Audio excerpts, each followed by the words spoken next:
There are a bunch of different mountain bike suspension designs to choose from. In my garage alone, I have 4 different kinds of bikes. It can be a little bit confusing. Which one do you ride? When do you ride it? Why do you have so many bikes in your garage?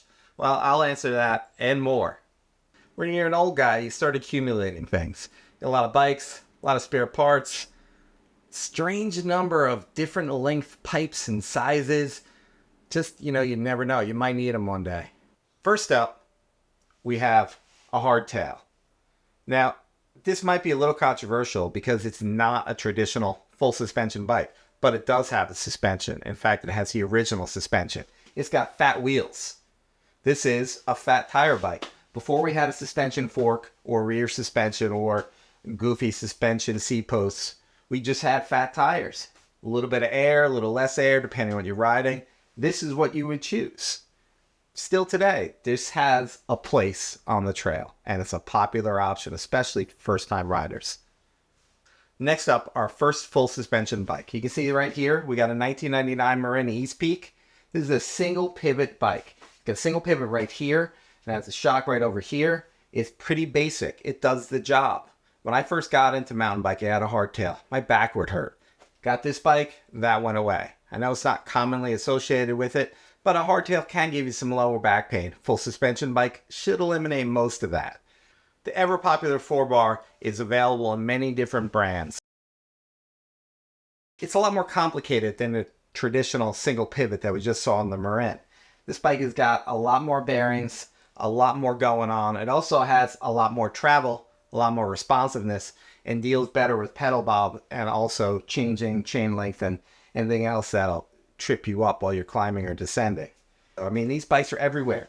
So you got Giant puts these out. Just about every brand has got something like this. And traditionally, now, this is what you would call an enduro bike. At least that's what most of the companies will call it. It's a good, capable bike. One thing I have found, though, with most of these length-driven bikes, is that they're heavy.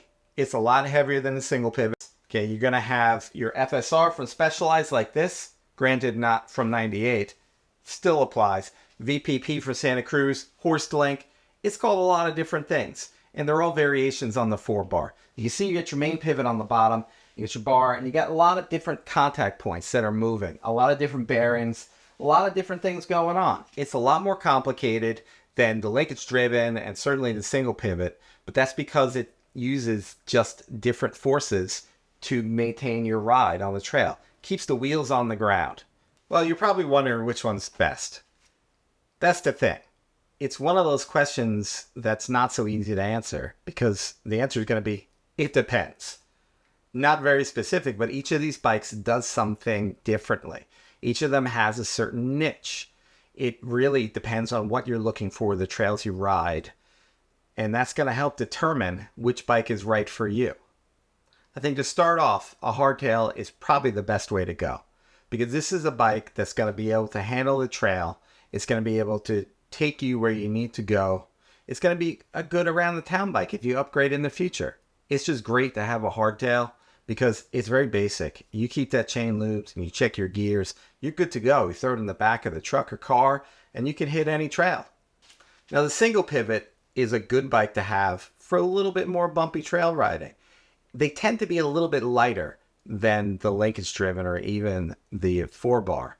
It's just a simple design, so there's not a lot going on there. And the travel tends to be in the 140 or lower range. So there's just not a lot of added pounds on the bike. So it's good for that reason. Now your 4-bar rocker style bike, or your enduro, or your free ride, this is the bike that you're going to take with you when you're riding somewhere with big bumps, big hits, drops. Not so much when you're riding cross country and you got a lot of climbs. The bikes tend to be a little bit heavier. They're very plush. It's like driving a Cadillac. You are going to feel super cushy. But along with that comes a little bit more complications. They're not that great at going uphill, but they are awesome at going downhill. You'll appreciate the cushion. Now the 4-bar, like we have right here, is probably the most versatile. It's the bike that I would tend to use if I'm riding cross country, especially where I am. There's not a lot of climbs. There's not a lot of downhills. It's kind of in between. Punchy climbs, punchy little downhills. This bike is great at climbing. This design excels at climbing. It's just something that it's made to do. And even though the design is old, the newer versions of it add a little bit more. Maybe they change the pivot around a little bit. Maybe they tweak it so that the pedal bob isn't quite as much or doesn't lock up so much on braking. But it's a very solid design. And if I had to pick one Swiss Army bike, it would be a 4-bar. Now, I'm not sure if this is going to help you decide what you want to ride or what your next bike's going to be, but it'll give you a little bit more info. Honestly, the best way is to demo a bike. So a lot of races, a lot of festivals still have bike brands there. They'll let you demo a bike on an actual trail. You are not going to get that kind of knowledge from the internet. You're not going to learn it from YouTube. You're going to be on the bike, you're going to be hitting the trail, maybe even the one you ride all the time, or you think you're going to ride. That's experience that you need to make a proper decision. Now, barring that, you can hit up a local bike shop. They'll let you take the bike around the parking lot. There's a curb there. Go down the curb. Get a feel for it. Try some different bikes out. Different sizes, different tire sizes, frame sizes, shock sizes, different suspension designs. There's a lot of things that you can ask about, a lot of things you can see by touching. Now, if all these things are just not possible, you can always just get a hardtail.